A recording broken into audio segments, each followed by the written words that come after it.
Bonjour, et bien maintenant nous allons corriger l'exercice 84-40. Bon, c'est vraiment un exercice classique et il faut vraiment savoir faire tout ça. Bien, on nous donne un triangle équilatéral, donc et on connaît même la longueur de chaque côté, ça fait 3, 3, 3, 3. Et on nous dit de calculer le produit scalaire AB scalaire AC. Bon, moi ce que je sais c'est qu'il y a une histoire avec les projetés orthogonaux, c'est qu'on peut en fait d'abord trouver le projeté orthogonal du point C sur le segment AB, puisqu'on doit faire AB, vecteur AB, scalaire AC. Donc je projette, voilà, et je suis là, ici. Je vais l'appeler H, AB, scalaire AH. Ah oui, d'accord, mais comme les vecteurs AB et AH sont collinaires et dans le même sens, eh bien, ça signifie que ceci, je vais l'écrire, AB et AH sont collinaires et dans le même sens.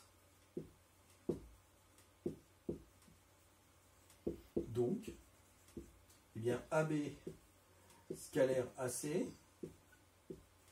donc c'est-à-dire AB, on a déjà dit ensemble, scalaire AH,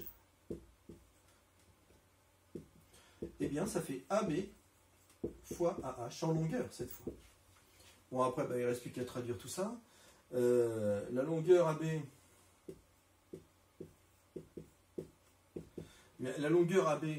c'est 3, puisqu'on est dans un triangle équilatéral. Et la longueur AH, eh bien, ici, comme on est sur le projeté orthogonal et qu'on est bien dans un triangle équilatéral, eh bien, la longueur, le point H est le milieu du segment AB, c'est-à-dire que la longueur AH vaut 1,5. Voilà, 3 fois 1,5, ce qui fait 4,5 pour le produit scalaire AB scalaire AC. Ensuite, on va calculer un autre produit scalaire dans ce triangle, qui est le produit scalaire BA scalaire CB. BA scalaire CB. Bon, je vais voir ça. Donc BA, je vais dessiner mon vecteur en noir. Il est là. Ça, c'est mon vecteur BA. Et le vecteur CB, il est là. Pour que ce soit plus pratique, je vais le faire partir de B. Donc, je vais effacer un peu ici, parce que ça me gêne. Pour finir mon dessin. Donc CB, il est là. Donc, je le dessine. Il est comme ceci. Voilà, ça, c'est le vecteur CB. Ok. Bon, je vais faire comme tout à l'heure. Je vais trouver le projeté orthogonal. Ça, je vais l'écrire ailleurs. CB, il est là. CB. Le projeté orthogonal de l'extrémité de ce vecteur sur la droite BA. C'est là. C'est le point K. Et pour les mêmes raisons que tout à l'heure, ici, j'en ai de nouveau un triangle équilatéral.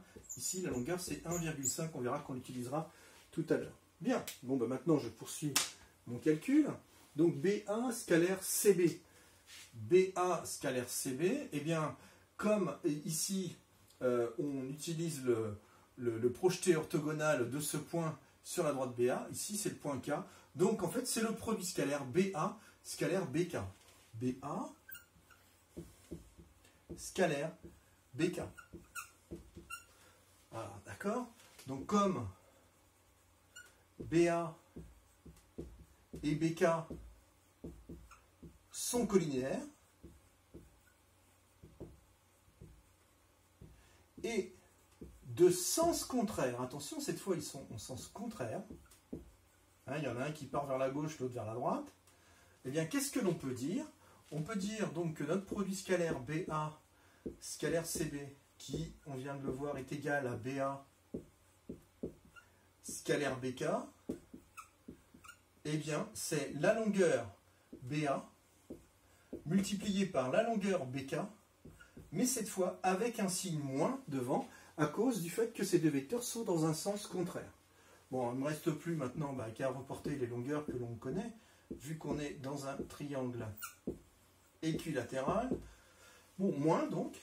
La longueur BA, la longueur BA c'est 3, puisqu'on est c'est un triangle équilatéral de côté 3. Et ici, on a vu tout à l'heure que la longueur BK, c'est 1,5. Donc ce qui fait moins 4,5. Je vais faire une pause pour passer à la suite.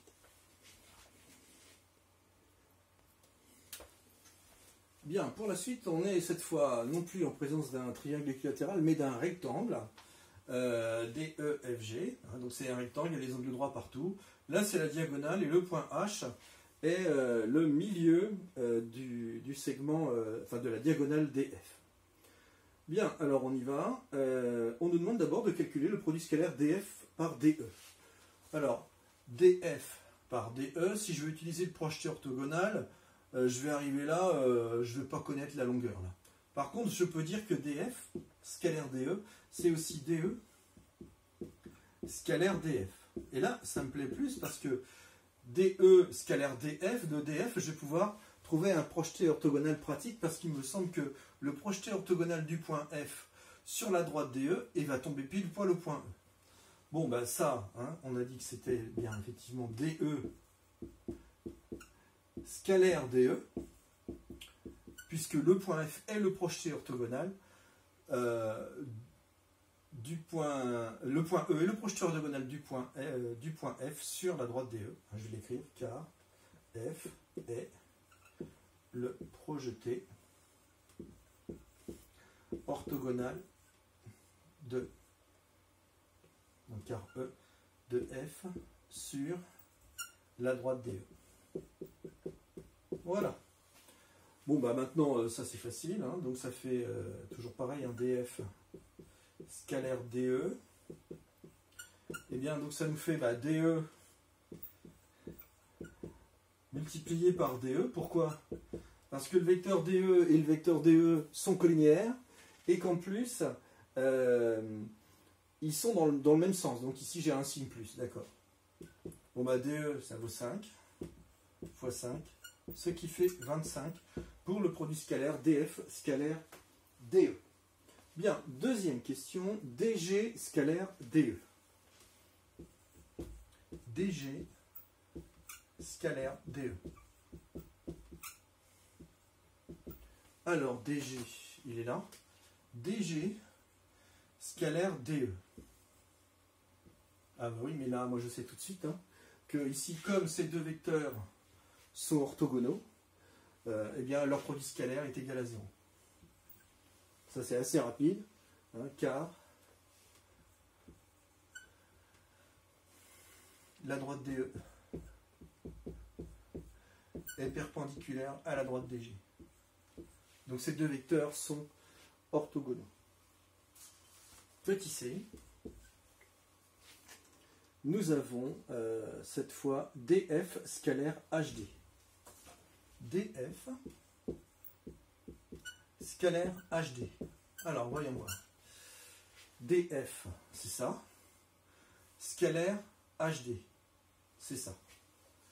Bon, HD, je peux le dessiner ici à partir de D. Il va être là comme ça. Ça, c'est le vecteur HD. Ok.